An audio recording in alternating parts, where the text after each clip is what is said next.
A literature teacher mentors a student to help improve his writing. However, when the teen chooses his friend's family as the story's subject and spends time in their house for information, the teacher worries if he may have pushed the student too far. On the first day of school, Anouk, the office secretary, welcomes teacher Germain back from summer vacation. That afternoon, Germain's wife, Jeanne, returns to their apartment after attending her employer Bruno's funeral. She complains that the late gallery owner's twin sisters wish to meet with her tomorrow to discuss the establishment's future. Meanwhile, the husband is busy grading his students' writing exercise and laments over their poor work. However, an essay written by Claude Garcia catches his eye, so he reads it aloud. In the essay, the teen recounts how he spent a Saturday in his classmate Rafa's house. He admits that during the summer, he sat on the bench in front of the house and observed the family. When he saw that Rafa failed his math test, he grabbed the opportunity and offered to tutor his classmate. In Rafa's home, Claude says he gave the students some trigonometry problems to solve, then went downstairs to snoop. There, he saw his classmate's mother and noted the woman's captivating scent.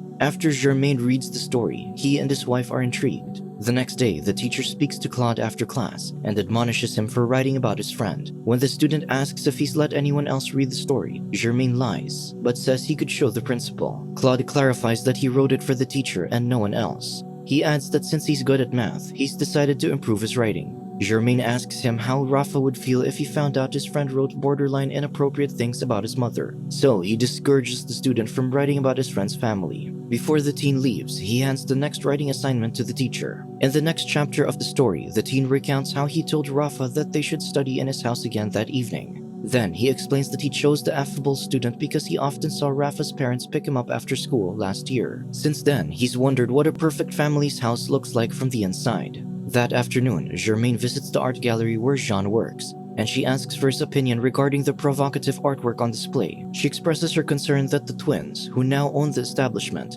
might close it down if she's unable to prove that it's a viable business. Moments later, she asks him how his day went, and he says Claude submitted the second chapter.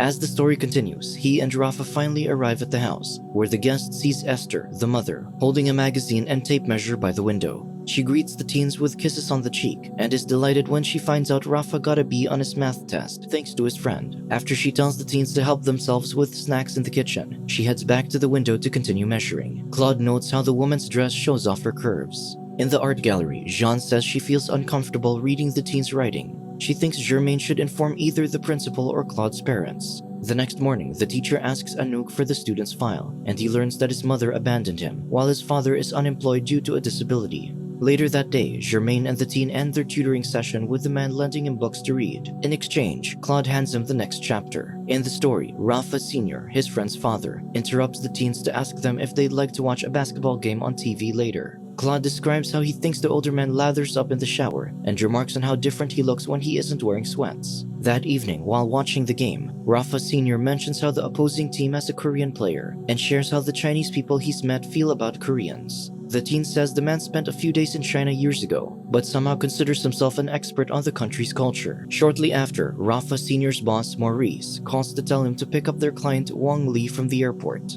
The next day, Germain tells the student that the last chapter reads like a parody, especially the way he describes the father. So, the teacher tells him to learn how to write his characters in a way that doesn't come off as judgmental. Before he leaves, Claude asks why Germain is helping him out of all the students, and the man says it's because he writes well and deserves the motivation. In the new version of the latest chapter, the teen recounts the events in a more realistic but dry manner, making sure not to describe any of the characters or their actions in a demeaning way. However, when Jeanne reads it, she thinks the student wrote that way on purpose, with thinly veiled snark and condescension as a way to teach Germain a lesson. On their next session, the man admonishes the teen for continuing to write the characters as caricatures. To help him out, he lends him more books to read. That afternoon, Jeanne asks for her husband's opinion regarding art pieces she plans to include in the gallery opening. When he says he doesn't understand most of them, she exasperatedly exclaims that she needs to find worthy pieces before the opening in 3 weeks. To take her mind off her stressful job, the man hands her Claude's newest chapter. In the story, the teen eavesdrops on Rafa Sr. and Esther's conversation. The husband suggests they use their savings and a small loan to work directly with Wang Li to produce Barbie-like dolls, so he doesn't have to work for Maurice.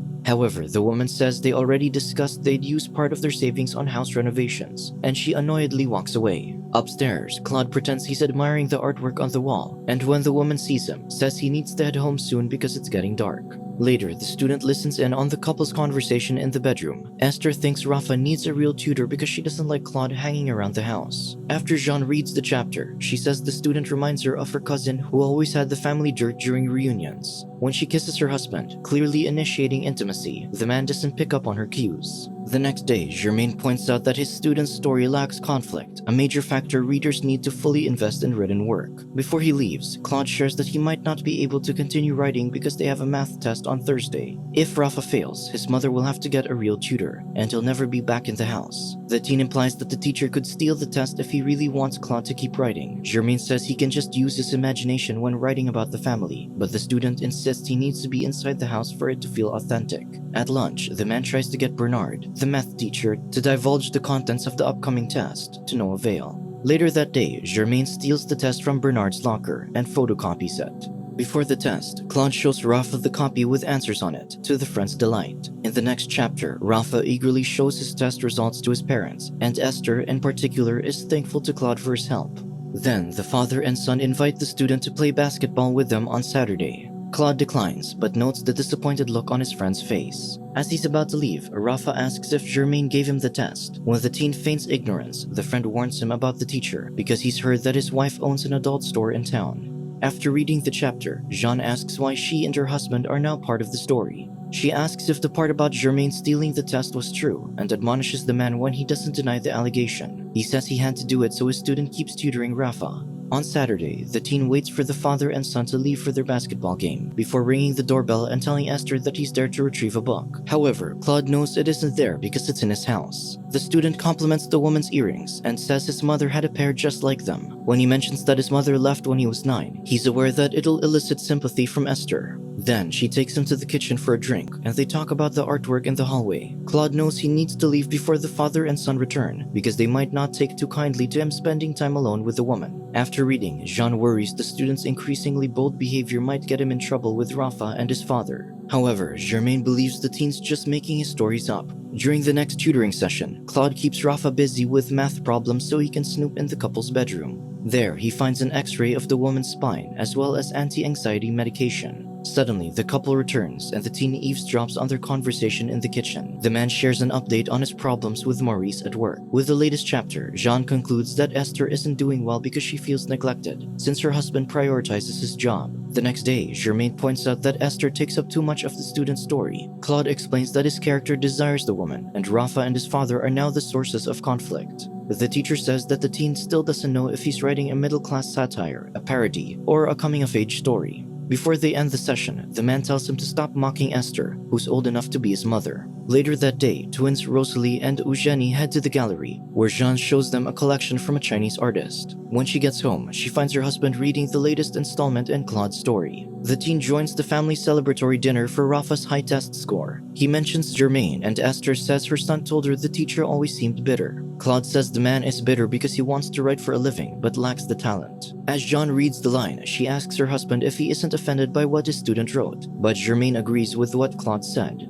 In the story, the student joins Rafa Sr. on the porch and says he and the man have more meaningful conversations compared to Rafa's conversations with his father. During the next session, Germain is glad they can use the teen's growing closeness with the father as a source of conflict with Rafa. He thinks the son growing jealous of Claude will bring much-needed character development. The teen asks if the teacher and his wife ever wanted kids, but the man says it's none of his business. In the next chapter, the student heads to the gym, and the father and son are delighted to see him. To elicit sympathy from Rafa Sr., he says he stopped playing basketball after his mother left. On Monday, Germain says the teen is too heavy-handed when painting a picture of how he plans to take Rafa's place in the family. He thinks he needs to let the readers fill in the blanks themselves to form their own conclusions. The student asks why the man never seriously pursued being a writer, so the teacher admits he tried a few years ago, but realized he wasn't very good at it. In class, Germain calls on Rafa to read aloud his essay on who he considers his best friend. While the teen stands in front of the class, the other students jeer and laugh at his essay about Claude. Then, the teacher tells him to write it down on the board so they can correct it. Embarrassed, Rafa tells his friend how mad he is at the teacher. So, Claude suggests he write an article in the school paper about the incident. The next day, the teacher apologizes to the student, but his friend thinks he should still push through with the plan and writes it himself. Days later, Germain reads the published article, which he believes Claude wrote, and is called into the principal's office. Exasperated, the teacher explains that he wasn't trying to embarrass the student and simply wanted to correct his work so the entire class could learn from it. The next day, Rafa Sr. speaks to Germain and admonishes him for embarrassing his son. That evening, at the gallery opening, the teacher is shocked when Esther and Rafa Sr. arrive. To avoid trouble, he excuses himself and leaves. That night, Jeanne expresses her disappointment that the twins never showed up at the gallery opening. When her husband would rather talk about why the couple was there that evening, the infuriated wife reminds him that she could lose her job if the twins sell the gallery. Hours later, Jeanne admits she sent the couple the invitation to the event because she thought he might like to see them in person. Germain says he doesn't because they're just characters in a story. Despondent, the woman asks if he thinks she's just a character as well, so the man assures her that she isn't and takes her in his arms. In the next chapter, Rafa Sr. tells Claude to stay for the night since there's a storm outside. As the teen prepares for bed, Rafa suddenly kisses him on the lips. Later, the student wanders the house, enters his friend's room, and watches him stir in his sleep.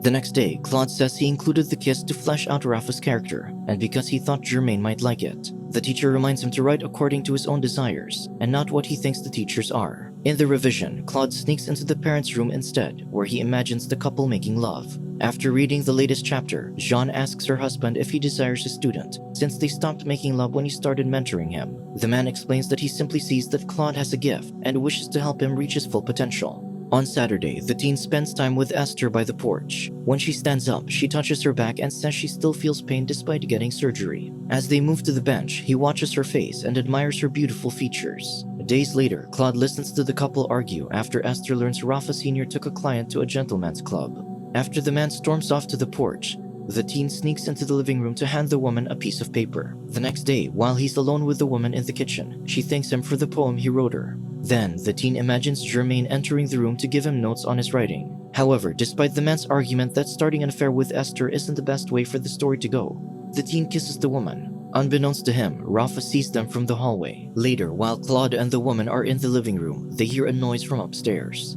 He goes to check and, to his surprise, finds Rafa lifelessly hanging from the ceiling. In his apartment, Germain is horrified when he finishes reading the chapter. The next day, he sees that Rafa isn't in his usual seat. Claude gives him an evil smile, so he rushes to Anouk's office to ask if Rafa's parents called to excuse his absence. The woman says no, so the teacher asks her to give them a call. After Anouk speaks to Esther, she says the students stayed home because of the flu. Relieved, Germain returns to the classroom, cancels the class, but tells Claude to stay behind. The student says he knew the teacher wouldn't like the ending, so he changed it. Germain thinks he's gone too far, and knows they'll both get in trouble if people read what he's written. The teen reveals that he almost quit school on the first day, but the writing assignment changed his mind. The teacher suggests he write about himself or his own family, but Claude says he likes the characters now, because the man taught him how. The student insists he won't stop writing, so Germain says he'll simply stop reading. Hurt, the teen crumples his latest chapter and throws it in the trash can. After he leaves, the teacher retrieves the paper. In his revised ending, Rafa Sr. comes home, tells his wife that he's had enough of his stressful job, and says he set his boss's car on fire.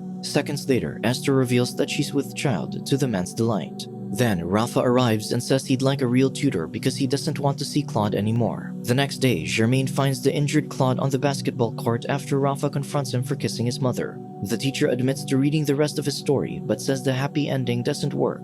However, the student says he's quit writing. Later, he waits by the bench next to the family's house, and Esther approaches him. He says he's there so they can run away together. However, the woman explains that what they had wasn't real, and that he only fell in love with an image of her in his head. She says they really hurt her son and husband, and Claude says he never meant to hurt anybody. She says the family's moving to China to start a new life. The next day, after he helps his father out of bed and finishes preparing breakfast, Claude heads to the gallery. In school, the principal interrupts the class to call Germain and Rafa into his office. Meanwhile, the teen heads to the teacher's apartment, where Jean lets him in.